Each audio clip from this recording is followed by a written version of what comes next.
Alright, so here we are in the woods in the forest, and that's actually very important for the topic of today's video. It's an appropriate setting, because today what we're going to be talking about is Saravan Nakshatra, which is in the sign of Capricorn. And the area that's most commonly associated with Capricorn is the woods. Now, why is that? Or just the natural landscape, the forest, the jungle, whatever the wilderness is in the area where you are. So why is that? Well, a couple reasons. But the main reason is that, so Capricorn is the natural 10th house. 10th house is opposite the 4th house. And the 4th house is your home. It's the place you feel safe. And that goes all the way back to when we were cavemen, when the 4th house might be the cave where you all go at night, and then the 10th house is the outer world where you go and do work. In this day and age, the 10th house is the city. It's, but there are a lot of people who still live in rural areas, and the 10th house would be the forest for them. So, this being said, we're doing the Nakshatra of Saravan, which is the only Nakshatra fully in the sign of Capricorn today. And what is a Nakshatra? I have to do this just in case this is the first Nakshatra video somebody's seen. They don't know what it is. They came here looking for, maybe they're a Capricorn sun or something. So, the Nakshatra of, or a Nakshatra is the length of time, or the length of distance that the moon moves in one time span of a solar day. So every 24 hours the moon moves a certain amount of degrees across the ecliptic. It moves 13 1/3 degrees roughly across the ecliptic. And since the ecliptic is 360 degrees, it's more or less a circle. The at least as we view it from Earth, the astrological significance of the moon of one day of lunar time is a nakshatra. It's just as relevant as the signs, the sun signs, of which there are 12. They roughly correspond to the months, but they're not talked about as often. So 13 1/3 times 27 is 360. So there are 27 nakshatras that each provide their own co-ruler for narrowing down your astrological predictions. So like, let's say somebody is a Capricorn sun sign and their sun sign is at 8 degrees Capricorn. Okay, that person who is in the last nakshatra we talked about, Uttarashada, they're going to have different qualities. They're going to be a lot more ambitious. They're going to be a lot more active because their co-ruler is sun. Their ego is going to be inflated. Now, if they're, let's say, at 14 degrees Capricorn, then they're in the nakshatra of Saravan, which is co-ruled by moon. So they're going to be a different sort of person. They're going to be more introspective. They're going to be more emotional oriented, more pragmatic, more security oriented. And, they might not want to let their ambition get in the way of that security. So, of course, you have to look at the whole chart, and just because you have your sun or moon in Saravan doesn't mean that you don't have another planet in Leo that's making you a little bit more egotistical. So you have to look at the whole chart as one thing. You have to look at the house placement, where the planet in general is sitting. And then once you know the house placement, the sign, the nakshatra, and know how it corresponds to other planets in the chart, then you can get to the point where you can start making real predictions that actually matter in the course of people's lives. So, without further ado, let's get into the Saravan Nakshatra. So, Saravan Nakshatra goes from 10 degrees Capricorn to 23 1/3, or 23.2 degrees Capricorn, because it uses a base 60 decimal system, because it's degrees. So, the sign of Capricorn is about hard work, it's about delayed gratification, it's about material success, it's about your reputation, it's about fame, and it's about your obligations to society in general. Now, that's just the entire 30-degree span of Capricorn. So it's ruled by Saturn, and the thing that's interesting to know about Saturn is that Saturn moves in 30-year time periods. So, and it moves in kind of a 2 steps or 3 steps forward, 2 steps back kind of way. So the way a Saturn cycle, which is roughly 2.5 years, of which there are 12, making 30 degrees total orbit, or 30 years total orbit. The way a Saturn cycle works is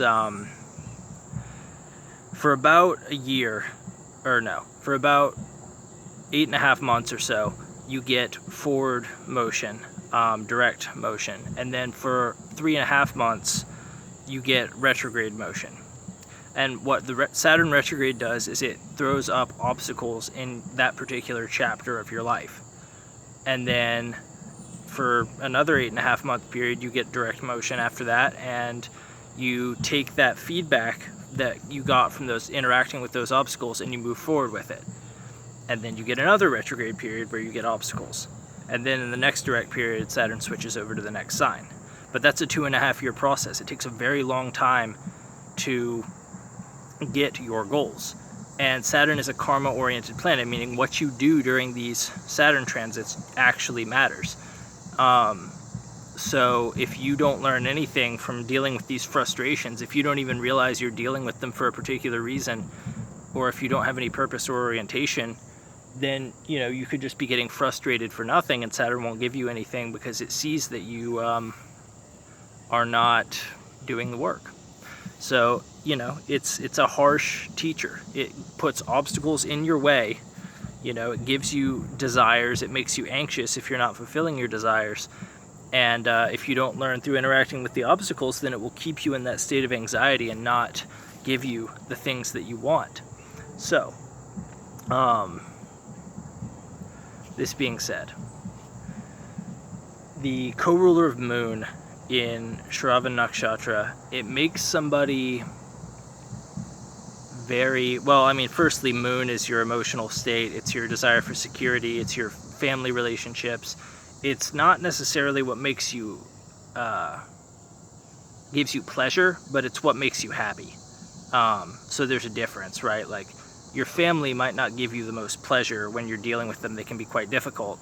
But ultimately, if you have good family relations, that's going to make you happy. Taking care of other people isn't necessarily pleasurable for you, but it makes you happy. So it's more of a meaning rather than a sort of meaningless pleasure that Venus represents. So, putting these two things together, you get the caregiver and the worker, the workaholic, and the person who goes out and deals with obstacles during the day. And what that makes is a person who is this weird mix of introspective and disciplined. Saravan people they go out and they do work as Saturn generally makes them do, but during their work they're very attentive and they're always listening to see, okay, what is needed here? Like, what is the important thing to do in this situation? So the Shakti of Saravan Nakshatra, every Nakshatra has a Shakti, which is like a sort of special power that these people have. Everybody has all the Shaktis at their disposal, but people with particularly the moon or key planets in a Nakshatra are going to have this Shakti emphasized for that particular part of the sky. And the Shakti for Saravan Nakshatra is the ability to listen, to be attentive. Which again, it's not like a superpower, but seriously, how many people can actually listen? Like, it's pretty difficult to listen to everything everyone's saying and sort of tune into it and actually listen like you care.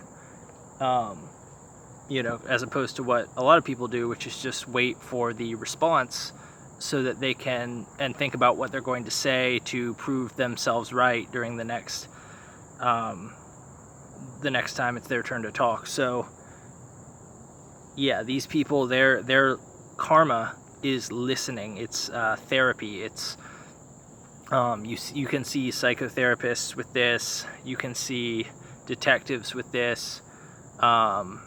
You can see investigators, researchers. people who their job is to listen to people's problems, to listen and be attentive, and the way that they show that they care is by speaking in a way where the other person knows that they were listening. And this is a very therapeutic nakshatra. This is a nakshatra that is very primed for medical care, which is very primed for psychotherapy, which is very primed for just paying. They're the people who pay the most attention. So it's a very good nakshatra. And yeah, so the downsides to this nakshatra are taking on too much of other people's stuff. Like, just because you can listen very attentively to what people are saying, you have to draw that line somewhere and if they're not talking about anything particularly useful, you have to be able to draw that hard line and tell them that. So anyway, that's just something to watch out for this nakshatra. But yeah, that's the nakshatra of Saravan. And next time we'll be doing the nakshatra of Dhanishta, which is basically the Capricorn Aquarius cusp. So tune in next time for that.